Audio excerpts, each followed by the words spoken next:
Well, thank you very much, panelists. Those were some amazing presentations and a lot for us to think about as we find some common threads in our network and working together panel. A couple of things that I want to touch on first is that if I could start with Sandra and Jill in relation to a project that has passed and a network and a collective voice that was created with a lot of energy and is now passed and we're studying it.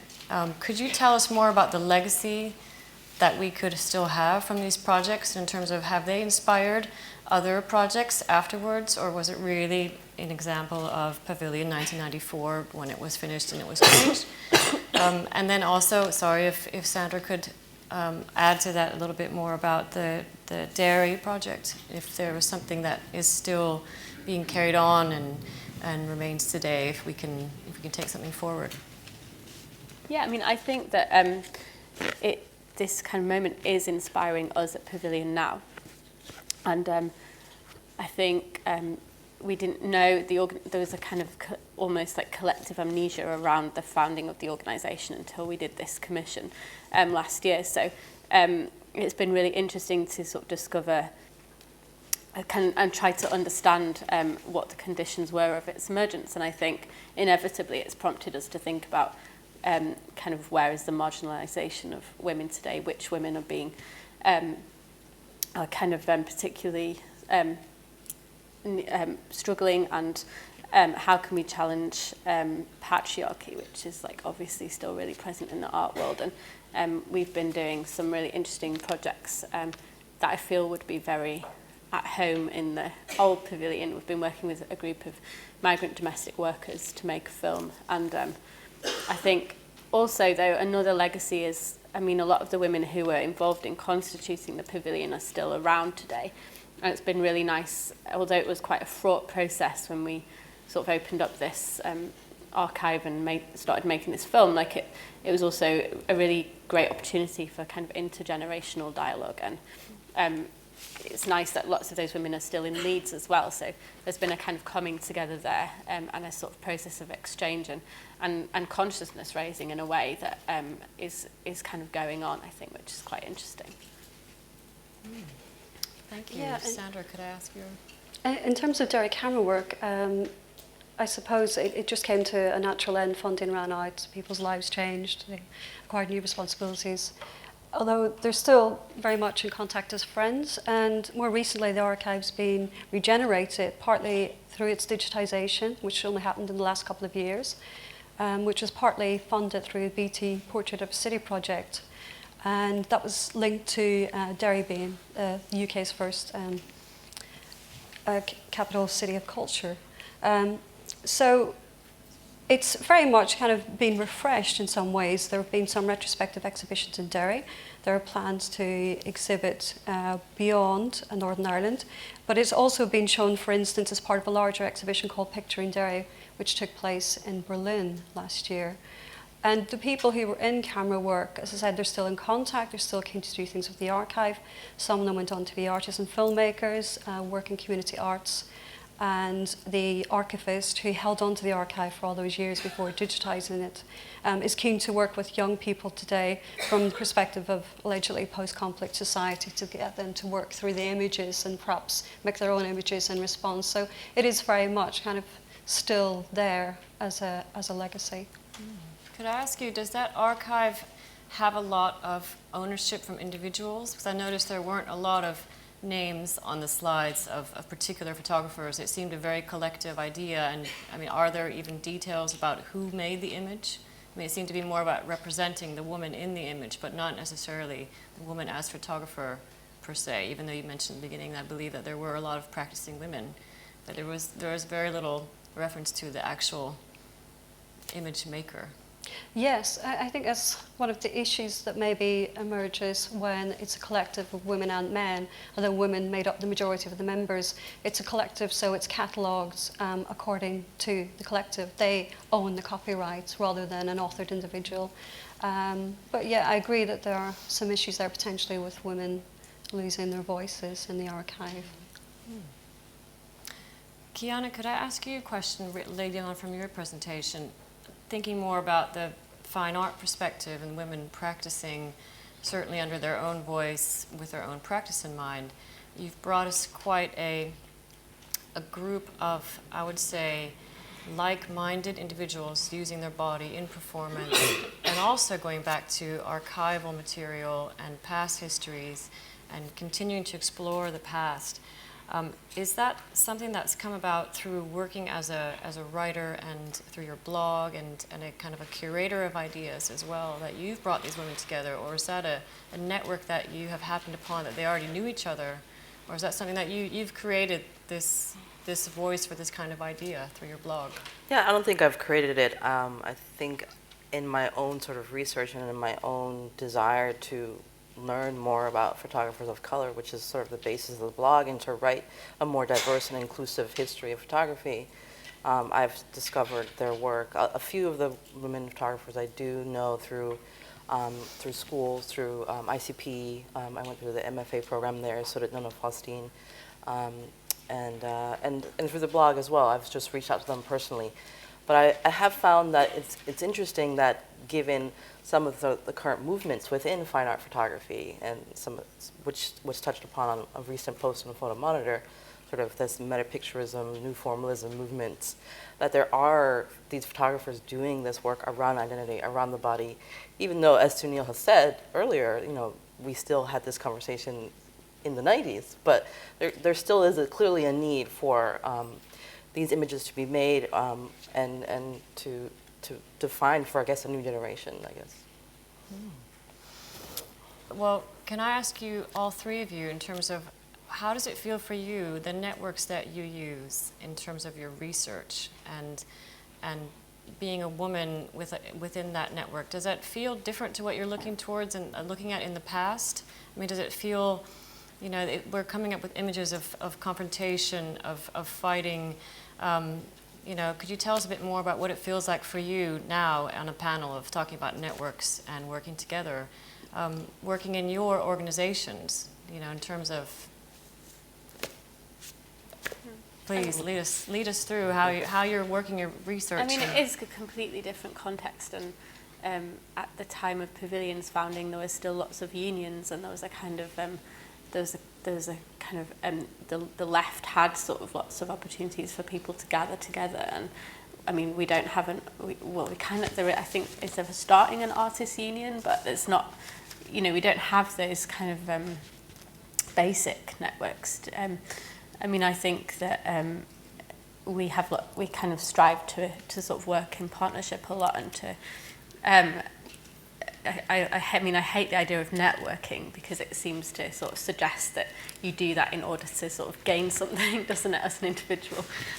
But it's, I mean, I think there's lots of really interesting kind of women like that I encounter working in our field, and I think there's lots of informal networks that happen, that people try to support each other and share knowledge and things, and I think that's a really important sort of counter to this neoliberalism's demand for individualism and competition, and the way that funding is raised is so much about proving yourself and against other people. And we've talked about Joe Spence and the kind of cult of the name, and it's hard to challenge that, though, isn't it? Because it's kind of like you need to survive, and so you have to be sort of strategic. But it's But yeah, I mean, I'm not sure. I don't feel that hopeful in terms of going back to a more collective model of working. But we've been really inspired by reading some of the letters in the Pavilion archive.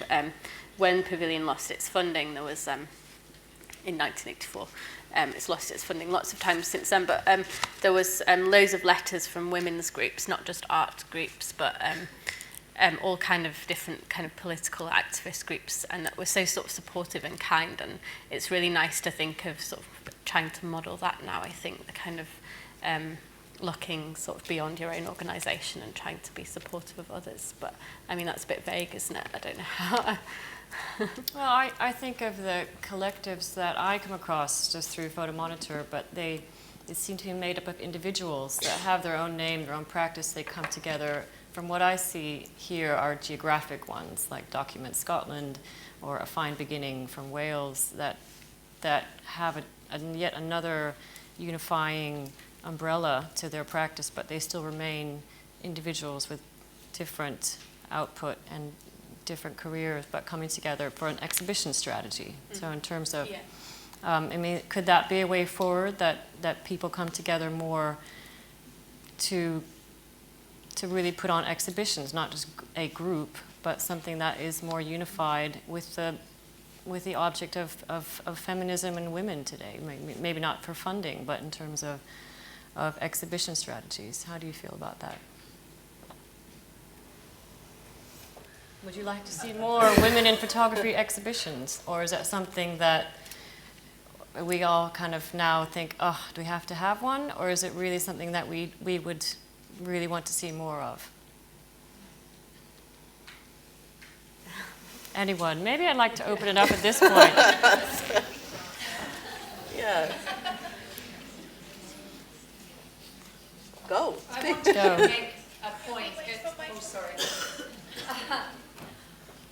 It kind of links some of the themes, but I wanted to make a point about who holds. We were talking about hierarchies, and it struck me very much. You showed the Renee Cox work, Last Supper. Now, Mayor Giuliani got 2 chances at Brooklyn. The first was when the Sensation exhibition went to the Brooklyn Museum, and he tried to get it closed down by citing First Amendment. It's probably a story we all know.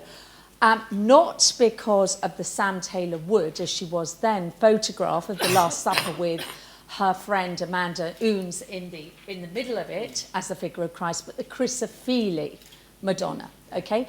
But he didn't win that case. So when the next exhibition was put on, okay, so that one was in 1999 to 2000. So when the second one was put on in 2001, 94 black photographers, he picked that particular photograph to kind of have another go.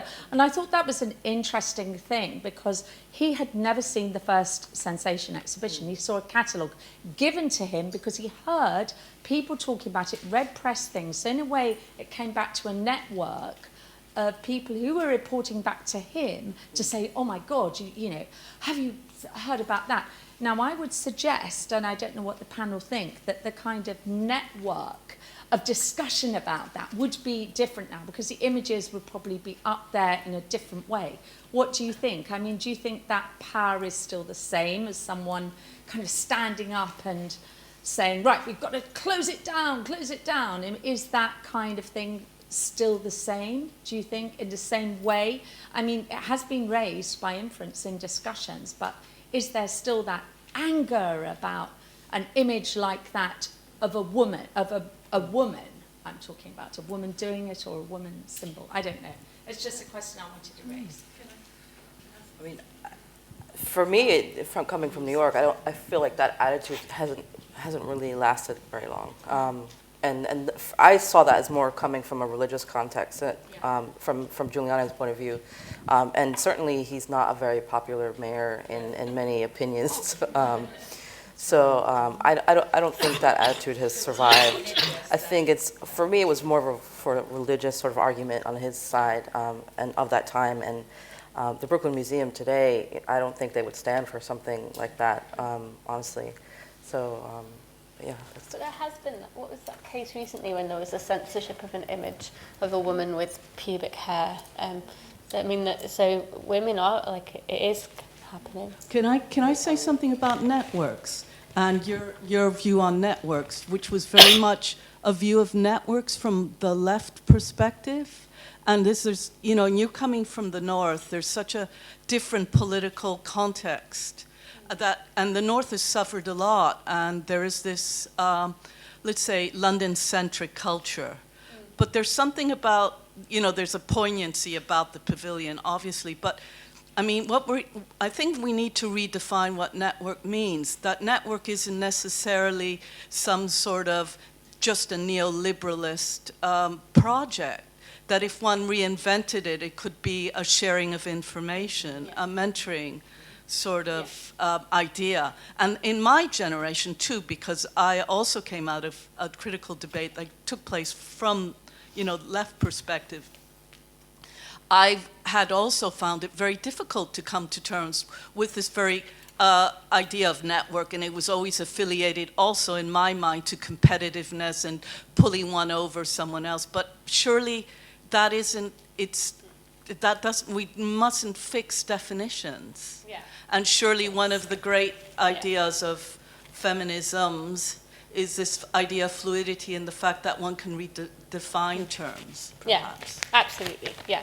And I think it is interesting to think about this sort of increasing London centricism as just another point, because to look back and see how that wasn't so much the case, I don't think. In the kind of 80s, there was a sort of much more kind of travel, well, I mean, of course there's lots of travel now, but there was lots of kind of travelling and exchange between the kind of different feminist galleries that happened. Travel is also an economic thing, Yeah. I mean, we can travel through the internet. In a way, we can all travel through the internet, and that's made the big difference and change. I mean, this idea of the decentered subject, nomadic artist, traveling around the world, I mean, that's a very privileged position. Yeah, I think it's absolutely. important not to forget that somehow. Yeah, no, I mean, of course. Can we have a couple more questions here in the middle? Here, thank you. Hi, I already know about Sandra's work or Derry Camera work. I'm a practicing PhD researcher, but also an artist as well. And I've been mapping out the different collectives of women in photography from the 70s until now. And what's been very significant for me in looking at all these different organisations is that they originally came from within the women's movement and worked very, very closely with grassroots movements on the ground. And I'm speaking as someone who's a practitioner from within a very strong grassroots feminist movement in Northern Ireland.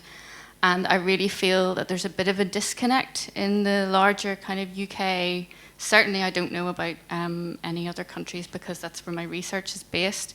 But there's a thriving feminist community at the minute. There really is, and I think there's a huge disconnect between practicing artists and where the work is shown, who it's shown for, and what the intentions are today. And I'm finding that really problematic. And there are really amazing practices that came from organisations like this, from Signals Festival, from Spectrum Festival, from all the amazing women from Format and Hackney Flashers, there's Exposures, there's Cam Aris, there's so many. And then you look at efforts like something like Firecracker, and without trying to undermine it, it's just like a showcase. And really, what are the larger intentions? What are we really trying to do with feminism and photography? So it's kind of a comment there. So. Thank you. We need different kinds of spaces. No, I think we need a greater... It's not just about the space. It's when you look at all of these groups, they had very specific intentions. They had manifestos. They were wanting to show their work in a way that reached out to women, women who were talking about and dealing with the everyday problems faced by patriarchy, not just privileged women who were in educational institutions or art institutions. It was very much the Signals Festival, for instance. They showed work in laundrettes. They showed work in cafes. They showed work in places like canteens where people were working, and it was very much a mixture between women who were artists and women who were amateurs, and they kind of purposely didn't make any difference about that. And it was very much from all of the groups that I looked at, they were working very, very closely because they were part of the actual feminist movement that was on the ground. And I really feel quite strongly that there's too much of a disconnect with that now. Like spaces are privatised in a way they weren't before, kind of alternative spaces, and education's not free, and there's like so many things that are different from. It's really hard to imagine a way forward, a kind of way through the problem. I think. You form networks, new networks. You tap different types of funding. Yes, can we get? Oh, there's a very, very eager hand over here in the back. Thank you. Hello, thank you. Yes, I just wanted to say, I guess directly in response to your question, do we still need kind of exhibitions that specifically focus on women? And I would say, well, up in Glasgow at the moment, at street level, one has just finished called Surface Tension, and that's an exhibition of 4 Scottish women. And like in the kind of artist talk, obviously that came up as a debate. Do we, is there still a need for this? And I think, it's a bit of a no-brainer for me if you look at the kind of art world and particularly photography and the dominance of male photographers, that yes, we do still need it, but more importantly, in that exhibition, it was like, we want it, it's a great thing. The kind of resonances that bounce across the works and the different sort of sensibilities was really fantastic. So that's that. Thank you. Could I add that I haven't seen it in person, but of course living off JPEGs as one does. But it was interesting in that exhibition to note the women were the image makers, but it wasn't specifically about women. No, it was images, and you had to really do the digging and think for yourself who were the makers, and it wasn't foregrounded in the press release per se that I recall. It was an interesting exploration of the surface and the image. And then it was almost accidental, which was welcome. So I think that was very, very clever. Thank you. Can we have any more questions in the middle? There were some. Yes, please. Thank you. Hi. I wanted to ask a question about what the panelists' thoughts are on how to tackle the realm of intersectionality within feminism. Because oftentimes when you talk about feminism, it's sometimes only from like a Western white woman's point of view. Like, how do you embrace or how do you tackle the idea that feminism looks different from different, like Qiana's work focuses mainly on black women, and that is another facet of feminism which then goes further down the chain. So how do you, what are your thoughts on how to tackle that as a whole and not be like, okay, we've got a bit here, we've got a bit here. How do we celebrate it all as a whole? Oh. What do you guys can answer that? Who wants to go first? It's a big question. Yeah, coming from myself personally as a person of mixed heritage, I find intersectionality just a general issue, feminism or not. I was also raised Buddhist, so there are multiple aspects of my identity. And so I just kind of try to celebrate them all, and I think that's really the answer to your question is sort of what you said towards the end, is celebrating them all. I personally was raised more of a sort of more in the womanist tradition than the feminist tradition. That's just sort of the schooling that I received in the late 90s, but it is a sort of a very valid point in conversation today, and yeah. Thank you. For me, in terms of intersectionality, as a working class woman, I often feel that that's one of the invisible prejudices. So I fully embrace intersectionality, and of course I grew up in a community that was oppressed because of their religion and so on, and I think the issue of class is also something that has been largely overlooked. A lot of academics and artists are middle class. There's been a lot of important work, including Jo Spence's, has been overlooked, particularly because of the way that she addresses issues of class, I think. I think there's some kind of embarrassment around that, or maybe people don't feel they've got the right to talk about it. There's class tourism. I've certainly experienced class prejudice in this country in terms of work environments. And I think in London, the economic situation, it's increasingly hard for people who don't have, who don't have some kind of funding to actually survive here as artists, as writers, as practitioners. I went to a day at the BFI and the Independent Cinema Office had run the other day around it was called the D Word, and it was about diversity in cinema programming, and people were talking really sort of importantly about how tokenistic kind of programming of sort of diverse content can be, and people were sort of talking about just kind of the pain of working in those environments when you're brought in as the sort of person to curate Black History Month or like do the sort of diversity strand over there, and here's a tiny bit of money and here's a tiny bit of time. And that for me was like a really important like lesson that just to sort of pay attention to what people are saying in relation to that, I think. Thank you. I think we might have time for one more question. Saw a couple of hands up in the back. The hands have gone down. Well, I would like to thank the panel very much for your contribution this afternoon. Thank you. And I'd love to hand over to Karen Noor for our concluding remarks. Thank you very much.